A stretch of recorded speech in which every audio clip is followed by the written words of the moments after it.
इसमें दरमियान में भी कोई चालान है? अभी बता के गया हूँ, इंटरम चालान। वो कितने दिन का होता है? वो 14 दिन का नहीं, 15 टोटल तो 15,500 7,000। देखे मुकम्मल चालान उसने भेजना था 17 डेज में from the registration of FIR से, गिरफ्तारी से भी नहीं, गिरफ्तार चाहे 2 साल बाद हो, उसने मुकम्मल चालान, जो कानून कहता है 17 दिन में मुकम्मल तफ्तीश कर हर चीज कंप्लीट करके कोर्ट में सेंड अप कर दे। तो जो बीच वाली बात मैं कह रहा हूं वो ये है कि 14 दिन के अंदर अंदर चालान भेजना है। जर्नल प्रिंसिपल ये इन्वेस्टिगेशन का अख्तियार पुलिस के पास 14 दिन का है। 14 दिन में चाहे अनट्रेस्ड है, चाहे नहीं है, चाहे कुछ भी है, जिधर से भी करे, 14 दिन में चालान तैयार करके मजिस्ट्रेट कोर्ट पे भेज दी। फिर एक शिक उसने रखी कि बहुत बड़ी बात कर दी है शायद, उसने कहा 3 दिन उसे मजीद देती, तो 3 दिन का इंटरम चालान होता है। 3 दिन का, 14 से बाद 3 दिन की वो मोहलत लेके देता है कि ये जो पिछले 14 दिन मैंने कार्रवाई की है उसकी रिपोर्ट आपको दे रहा हूं, 3 दिन की मुझे मुद्दा दे दे, मैं कंप्लीट चालान दे दूं। और फिर आप ट्रायल चाहे इसी इंटरम चालान के ऊपर चला लें या किसके ऊपर चला लें, कंप्लीट चालान का वेट कर लें, 3 दिन के बाद मैं आपको कंप्लीट भी दे दूंगा, तो उसके ऊपर आप ट्रायल स्टार्ट करें।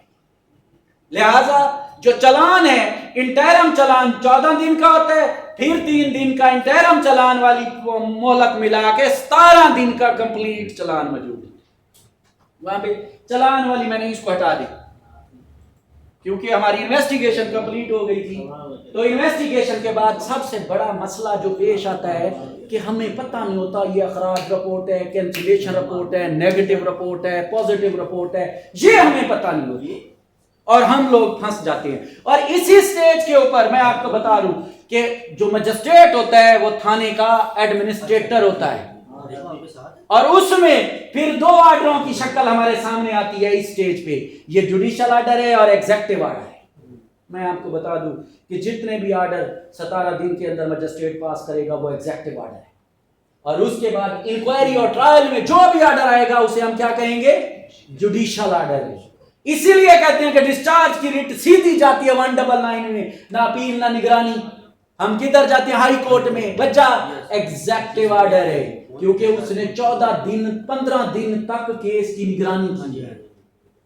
नहीं की निगरानी FIR से लेकर रिमांड देते तक नहीं की निगरानी, क्या फुल फ्लेज की है। उसमें वो जितने भी ऑर्डर देगा, मेडिकल का ऑर्डर देगा, कोई डॉक्टर को बुलाने का ऑर्डर देगा, दोबारा मेडिकल करवाने का ऑर्डर देगा, जितने भी ऑर्डर होंगे उसे हम क्या कहेंगे, एग्जेक्टिव ऑर्डर।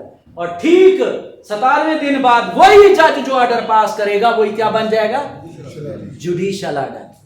और जुडिशियल ऑर्डर की जो है वो फिर एक और मैटर है, उसको रहने दे, चलेंगे यहीं पे। 2 ऑर्डरों की यहां पे हमें समझ आ गई। अब बात थी कि इन्वेस्टिगेशन उसने 17 दिन की बड़ी मेहनत कशी के साथ एक नुक्ते पे पहुंच गई। तो सबसे पहले कंप्लीट वाली पहले लगा, हाँ एक और भी थी, तीसरी चला, ये 17 दिन बाद उसने देना था कंप्लीट चालान, कि उसमें उसने कहा कि ऐसा चालान जो हतमी होता है जिसमें मजीद तहकीकात की जरूरत नहीं होती, कि उसने कहते हैं मैंने बड़ी ईमानदारी के साथ, बड़ी जांफशानी के साथ 17 दिन खून पसीने की मेहनत लगा के मैंने चालान कंप्लीट की है, और ठीक 17वें दिन मजिस्ट्रेट की कोर्ट में पहुंचे। उसके बाद आ जाता है कि अनट्रेस्ड चालान। 17 दिन तक मैं कहता घूम घूम थक गया हूं, कुत्तों की तरह घूमता रहा हूं मैं, लेकिन मुझे कोई मुलजिम नहीं दरियाफ्त। तो वो उसे हम क्या नाम देते हैं, अनट्रेस्ड चालान, के कोई ये नहीं है। और मैं आपको बता दूं अनट्रेस्ड चालान कभी खत्म नहीं होता, क्योंकि ये 112 के तहत आता है, और 112 के ऊपर एविडेंस आप जरूर रिकॉर्ड करवा के इसको दाखिल दफ्तर करवाइएगा, क्योंकि आजकल अनट्रेस्ड है, FIR भी मेरी हो चुकी है, सिर्फ इन्वेस्टिगेशन और बंदों का पता नहीं चल सका, तो गवाहों की एविडेंस रिकॉर्ड करवा ले। अगर कल कला को 2 साल को असल बंदा हत्थे चढ़ गया और उस वक्त गवाह मर गया तो मसला पड़ गया। तो आप 112 की एविडेंस, मैं आपको पते की बात बता रहा हूं कि आप उसकी रिकॉर्ड करवा के फिर सेनेडायर जन करवाइएगा, वैसे ना करवाइएगा। जज तो कहते हैं कोई बात नहीं, जाने दे, क्योंकि अगर एक दफा केस सेनेडायर जन हो गया और 2 साल बाद बंदा पकड़ा गया और केस को रीओपन किया तो उस वक्त गवाह का एक क्या उसकी कब्र में हड्डियां भी गल चुकी थी। तो फिर वो अगर हमने एविडेंस करवाई होती तो जो गवाह अमेरिका चला गया या पागल हो गया, तो पागल होने के भी तो चांसेस है, तो अगर उसकी एविडेंस हो ही पड़ी होगी तो उस एविडेंस को हतमी एविडेंस जरा के बगैर उसको मान लिया जाता है और बेसिस ऑफ कन्विक्शन बन जाती है, बेसिस ऑफ कन्विक्शन बन जाती है। तो अनट्रेस्ड चालान वो ये है। इसके बाद ये असल मतलब मैंने समझाना था जिसके लिए मैंने ये सर्च की थी, cancellation of FIR। 2 term use होती हैं, एक कैंसिलेशन की और एक टर्म यूज होती है डिस्चार्ज की। ये मैं समझाने में कामयाब हो गया तो एक आप अच्छे वकील साबित होंगे क्रिमिनल की, कि FIR, जब FIR कैंसिल होती है ना तो उसकी रिपोर्ट आती है। और ये भी ज़हन में मैं बताना भूल गया हूं, ये जितने भी चालान आते हैं 2 सेक्शनों के तहत, 173 और 170। आप 170 को कभी नजरअंदाज ना कीजिएगा। 170 तब लगता है जब वो कंप्लीट चालान होता है और तमाम की तमाम पॉजिटिव रिपोर्ट और सफिशिएंट मटेरियल जब हो। तो 170 और 173 के तहत ये 6 किस्म के चालान पुलिस जमा करवाती है। हम मुझसे बहुत सारे लोग पूछते हैं सर जी डिस्चार्ज की रिपोर्ट की सेक्शन के तहत आती है और मुकम्मल रिपोर्ट की सेक्शन, दिमाग में चलो 170 नहीं भी आता तो 173 वेरी क्लियर है। ये 6 के 6 चालान 173 के तहत पेश होते हैं कोर्ट में, सारे के सारे। कैंसिलेशन आ गए हम, कैंसिलेशन। अब कैंसिलेशन जो होती है वो क्या नाम है, रेड पेंसिल के साथ आईओ उसको क्रॉस करके भेजता है कोर्ट में और फिर 173 की रिपोर्ट आ जाती है, उसमें रेड पेंसिल फेरी जाती है। इसके ऊपर पुलिस रूल आप पढ़े ना तो उसमें तफ्तीश में लिखा हो, वो फिर भी ज्यादा में नहीं जा सकता। अब कैंसिलेशन और डिस्चार्ज में जमीन आसमान का फर्क है। अब मैं हर बंदा चला जाता है यार मैंने FIR कैंसिल करवानी है, तो मैं क्या करूं भाई? सीधी बात है, फैक्ट को देखो। जिसके ऊपर मैंने FIR का 7वां कॉलम जो मैंने बताया है कि उसमें नरेटेड जो फैक्ट किए हुए, मैंने ना शायद से 2 लाख रुपए उधार ले लिए, फिर मैं ले रहा, पैसे दिए उसने, हमारा एक सीक्वेंस ऑफ लेन देन चल रहा है, बीच में मेरी नीयत खराब हो गई या शायद की नीयत खराब, उसने ना FIR दिलवा दी 500G की, जिसे हम क्या कहते हैं, अब ये ऑफेंस भी नहीं आता तो मैं ही मार दूंगा, अमानत में खयानत है। तो 506 लग गया, 406 506 धमकी वाली 406 का जुर्म की FIR हमने करवा ली। अब आगे से केस जो पास आ गया, शायद के पास माशाल्लाह कंपिटेंट वकील है, तो इसने देखा कि मामला तो है लेन देन का और इसने मेरे ऊपर FIR करवा दी है कौन सी,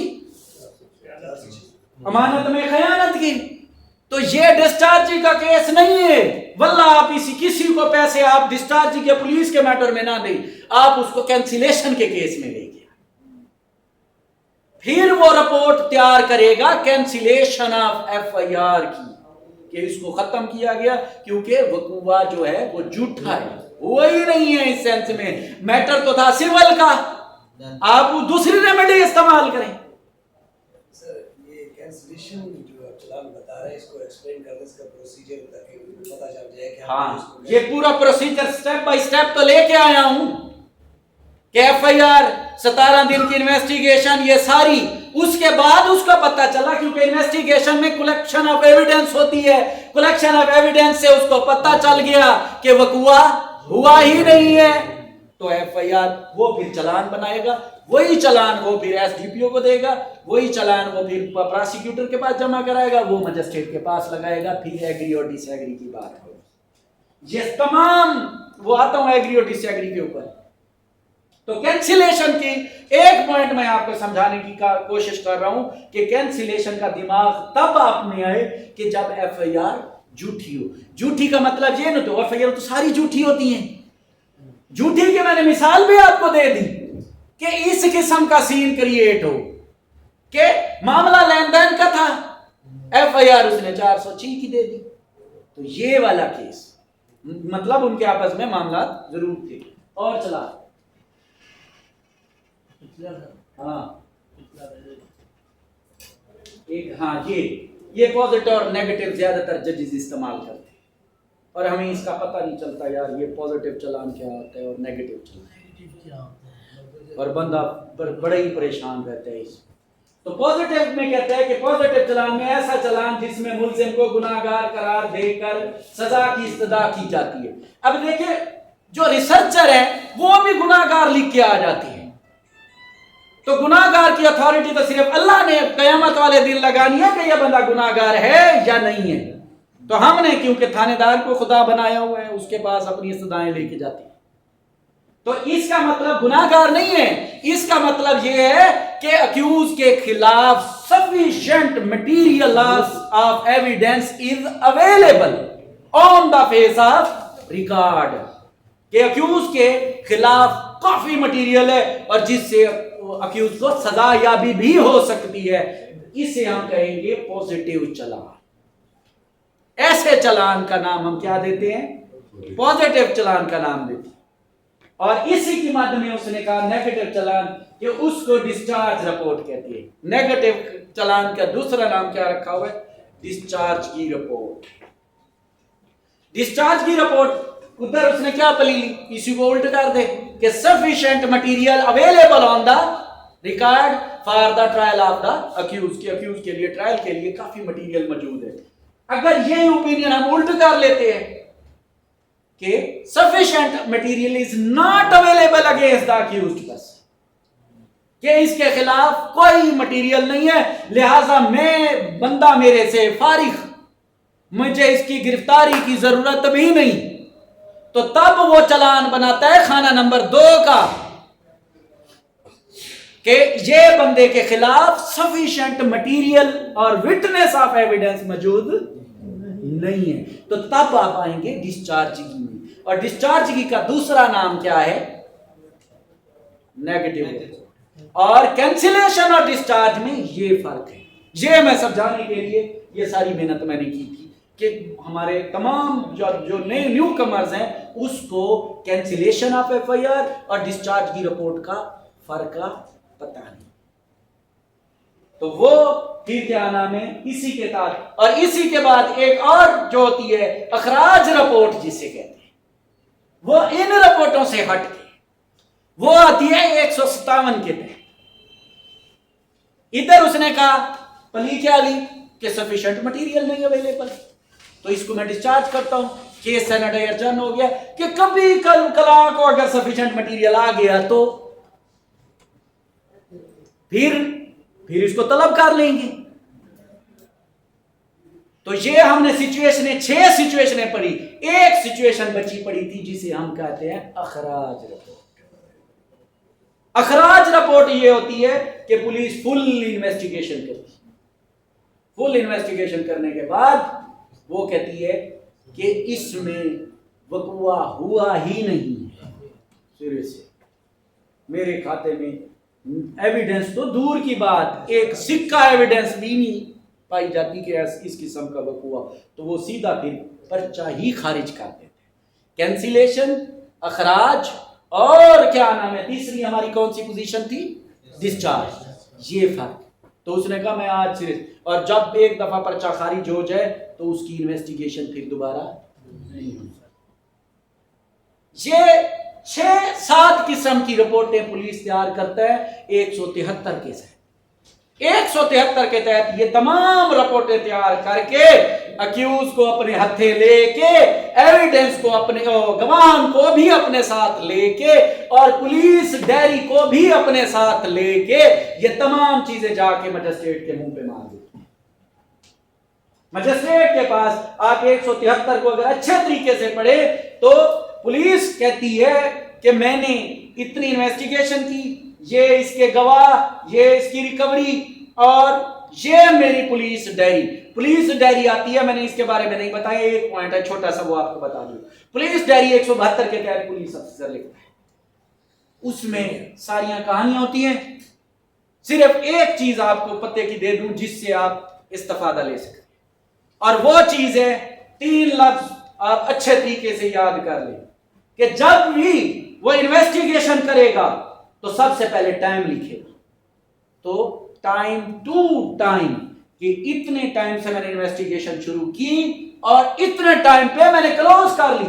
चाहे 5 मिनट की इन्वेस्टिगेशन की है, वो ज़िमनी में वो लिखेगा, ये ज़िमनी नंबर 2 मैंने इसलिए फलां जगह पे फलां टाइम से शुरू की, 5 मिनट में इन्वेस्टिगेशन खत्म करके चलो ज़िमनी फाइनल। तो टाइम टू टाइम इन्वेस्टिगेशन करने का राइट है पुलिस ऑफिसर को। अगर नहीं लिखा हुआ तो वो वकूआ चैलेंज हो गया, डाउट पड़ गया, डाउट की शिक पड़ गई। और ये चीजें हाई कोर्ट देखती है। हाई कोर्ट की वकालत बड़ी आसान है। हम लोग यहाँ पे जो मुंहमारी करते हैं जजेस के साथ और फलां करते हैं, हम तो असल मुजाहिदीन तो हम हैं, बाकी तो हलवा, सुप्रीम कोर्ट को भी हलवा मिल जाता है, हाई कोर्ट को भी हलवा मिल जाता है। तो एक मजिस्ट्रेट और एक अदना सा वकील, इसकी खून पसीने की कमाई की फाइलें जाती हैं हाई कोर्ट और supreme court.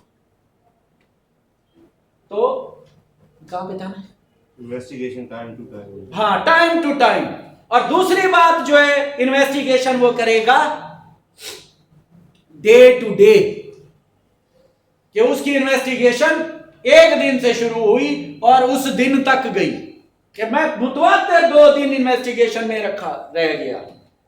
Day to day वो भी लिखेगा। उसके बाद जो तीसरा लफ्ज आता है वो है प्लेस टू प्लेस,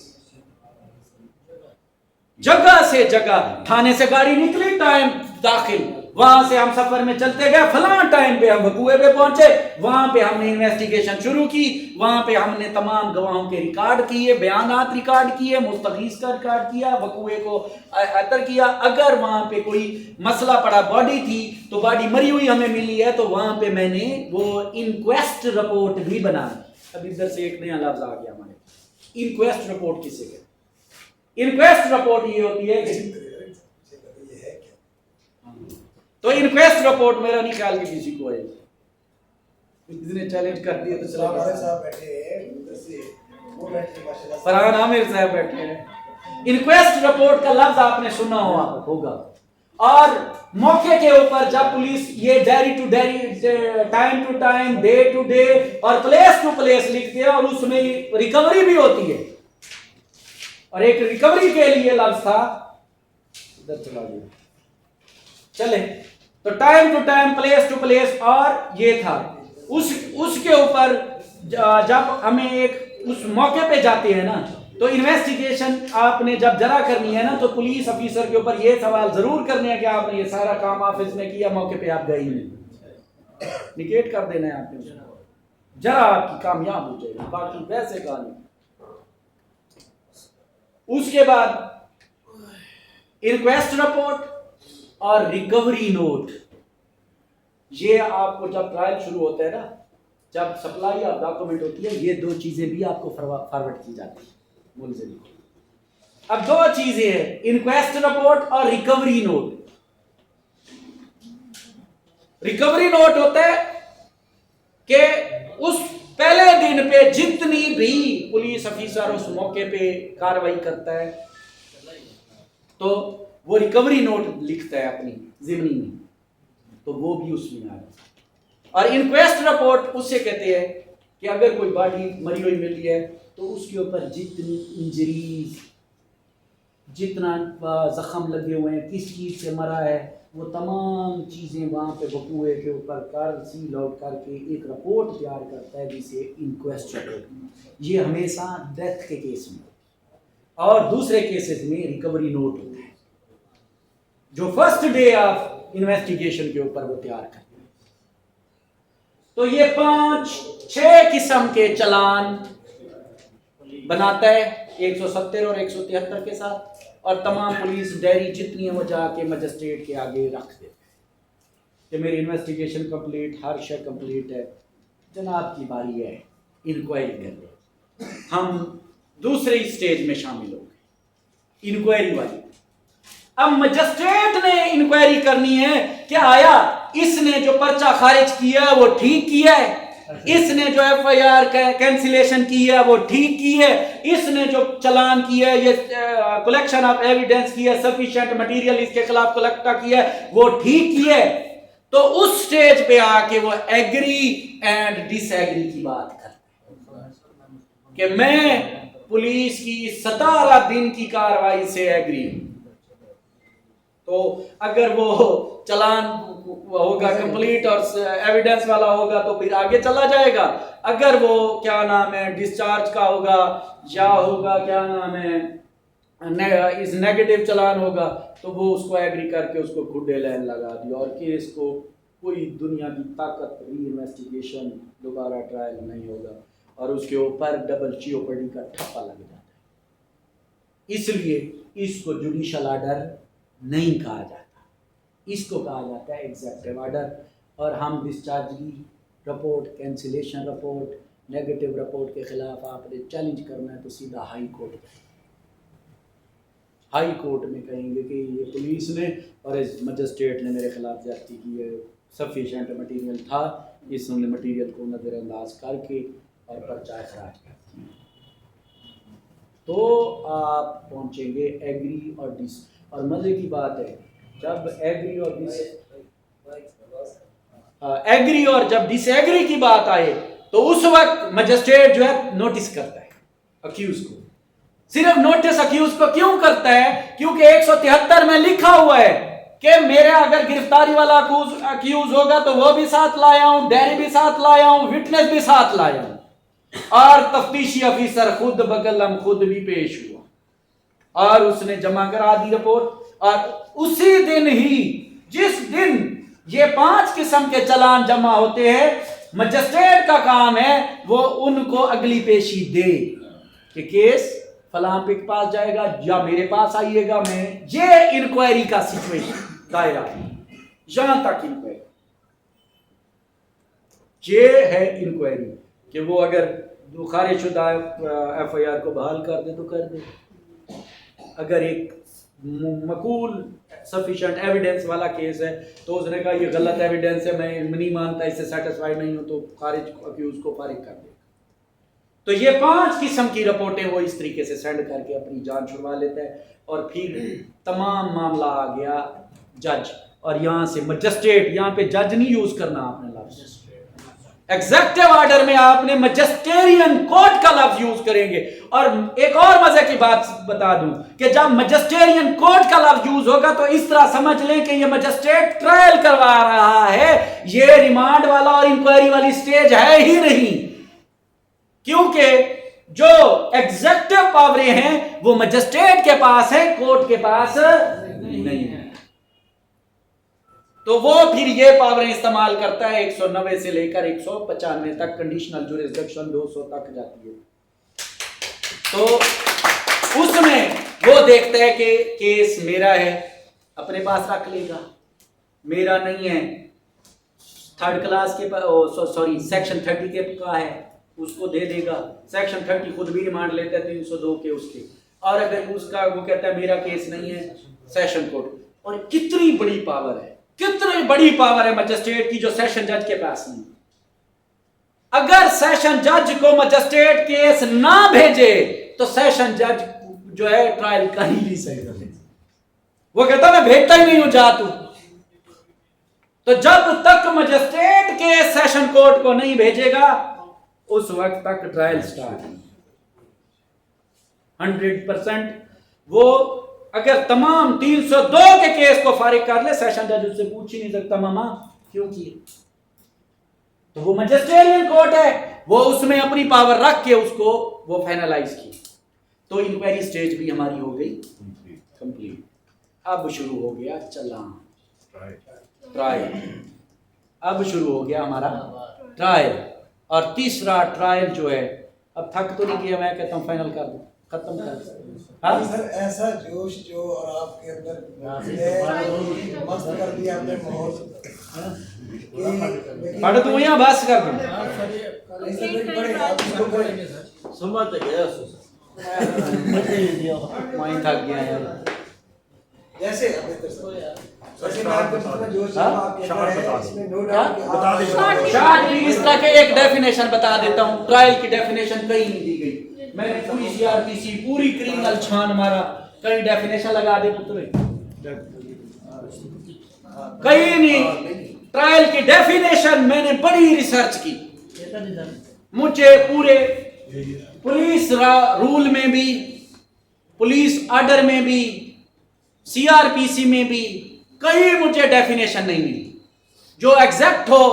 फिर मैंने रिसर्च की और ये थी क्या नाम है उसकी जजमेंट है, उससे मैंने निकाली और मुझे एग्जैक्ट लगी। आप भी बाद में इंक्वायरी करते रहे कि अगर ये ट्रायल की डेफिनेशन है, और जिस बंदे को ट्रायल की डेफिनेशन नहीं आती और वो ट्रायल करा रहा है तो मैं कहूंगा सुभान अल्लाह। जिस बंदे को ट्रायल की डेफिनेशन ही नहीं आती और वो ट्रायल को कंडक्ट करवा रहा है, मेरी समझ से बाहर है। तो इसको मैं मीनिंग बाय मीनिंग आपको समझा दूं। वो कहता है trial means a judicial proceeding. अब हमें सबसे पहले किसको देखना पड़ेगा? Judicial proceeding. अब जुडिशियल प्रोसीडिंग कहां पे? सेक्शन 4M सीआरपीसी 4M में जुडिशियल प्रोसीडिंग की डेफिनेशन दी गई है। 4M में बताई गई है। 4M ये कहता है कि any proceeding which is done by a court and in which evidence taken by oath, कि ऐसी प्रोसीडिंग जिसमें शहादत हलफ के तौर पर ली जाए उसको हम क्या कहेंगे? Judicial proceeding. इससे हट के जो भी प्रोसीडिंग होगी वो जुडिशियल प्रोसीडिंग नहीं होगी, ऑर्डरली प्रोसीडिंग कह सकते हैं। इससे हट के हम उसको जुडिशियल प्रोसीडिंग तो नहीं कहेंगे, अलबत्ता हम क्या कहेंगे? सिर्फ और सिर्फ प्रोसीडिंग कहेंगे। तो इसलिए उसने क्या लिखा? तो सबसे पहले हमें जुडिशियल प्रोसीडिंग समझनी पड़ेगी, फिर आप ट्रायल की बात कर सकते हैं। जिस बंदे को जुडिशियल प्रोसीडिंग का पता नहीं है और वो ट्रायल कराने चल रहा है तो फिर अल्लाह ही हाफिज है।